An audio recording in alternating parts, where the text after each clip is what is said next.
So we've been kicking around the idea of adding a downdraft table to the shop for some time now, and I was between buying one and building one. I was all over Facebook Marketplace trying to find one locally, and I couldn't. So we ended up building one. I'm gonna show you how I did it and how it works. Our table here is 72 by 36, and it's 38 inches high. So this is just a plywood box. I actually used a torsion box file that I purchased from Frost CNC. I cut it through Mosaic on the CNC, but honestly, you could just do this very easily in your shop. So you just build a box, and then we build a top. So this has this, nice lap joinery here. But again, this could just be sort of stapled together, screwed together. Drill your holes here by hand on the drill press, whatever. So it has all these holes, and that's where the air gets sucked down. It's made out of all 3/4 inch pre-fin plywood. That's just what we had in the shop. And it really flew together. I built this in about 5 hours, so it doesn't take a lot of work.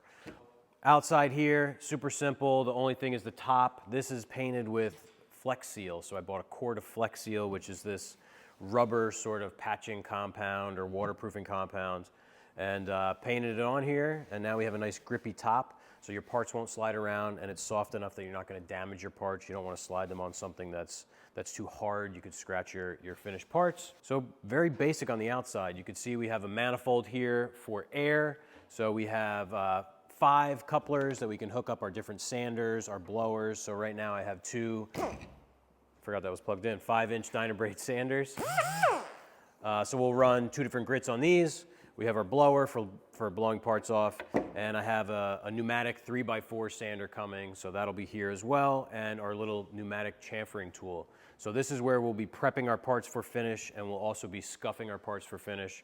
It's already come in very handy. We prepped a bunch of parts here, and we scuffed a bunch of parts on it, and it's been working great. Air comes in on this side. We have a little regulator, so any of the air hoses in the shop, we can plug in right there. We can regulate down to 90 PSI and supply our sanders.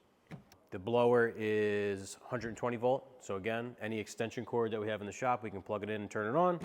And it's nice and simple, mobile, and it's a good size, not too big, but gives you enough room to sand, decent sized stuff. We based it on, a 24 by 96 inch panel. That's about the biggest thing that we tend to paint. So we wanted it big enough to support that without having too much overhang. Our top here is not too heavy, and we just lift it off, stick your fingers in the hole, lift it up.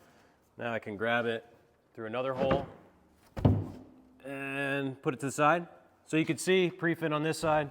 We have a little bit of that Flex Seal that sort of dripped through. It was definitely a messy job painting it. This, we could put some screws to hold it down, might give us a better seal, but I think for now it's working pretty well. And this is the inside. So we've sanded on this quite a bit, and we haven't cleaned out the inside at all. You could see, this is where we were scuffing. We had some white primer coming down and sitting there, and you see everything is sort of coming here to the center. So here's our filters. Right now we have 2 filters. I set this up originally for 3, but it wasn't quite getting the suction that I wanted. So you see our second filter, still very clean.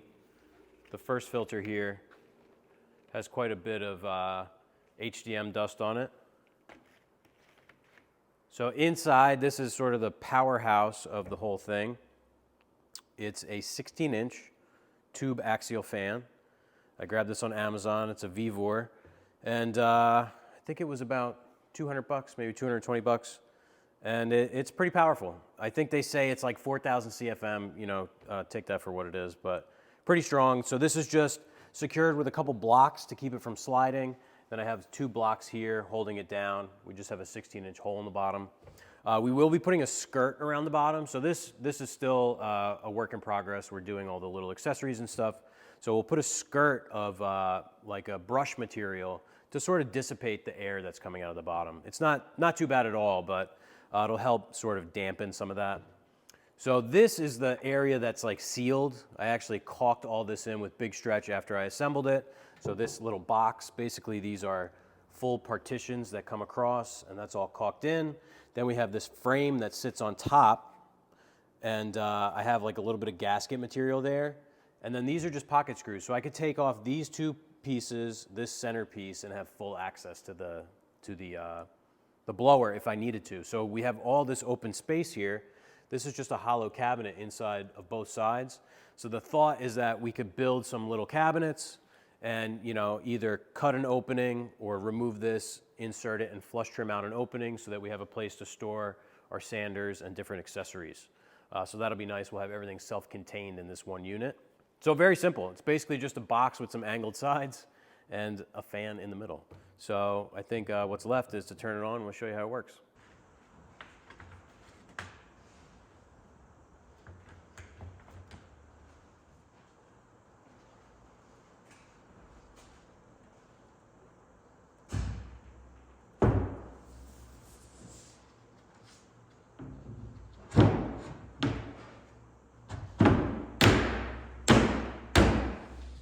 Have a little switch on the outlet here, or the plug I should say, to turn it on and off.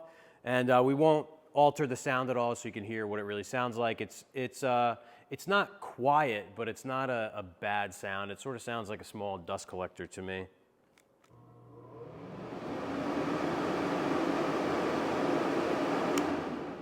So not too bad. Before I sand, I want to let you know. So we're using the Dynabrade Extreme here, 5-inch 3/16 orbit sander, and we have 180 grit on there because I want to make some dust. I want you to see the dust get sucked down into the table. We're going to sand some Glacier Green HDM.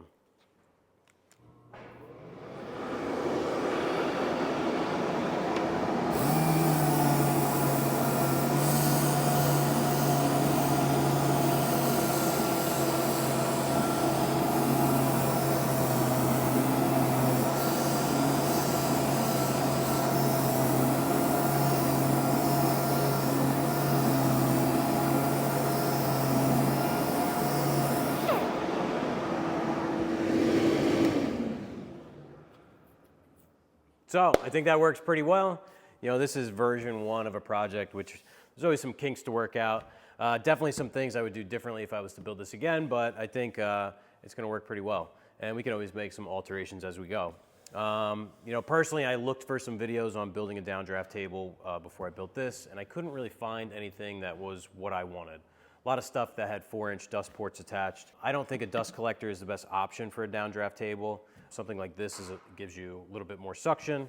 So hopefully that's helpful. If you want to buy a downdraft table or you're looking to build one, maybe this will sway you in one direction or the other and give you some ideas on how to build it for yourself. So let me know what you thought, and we'll talk to you next week.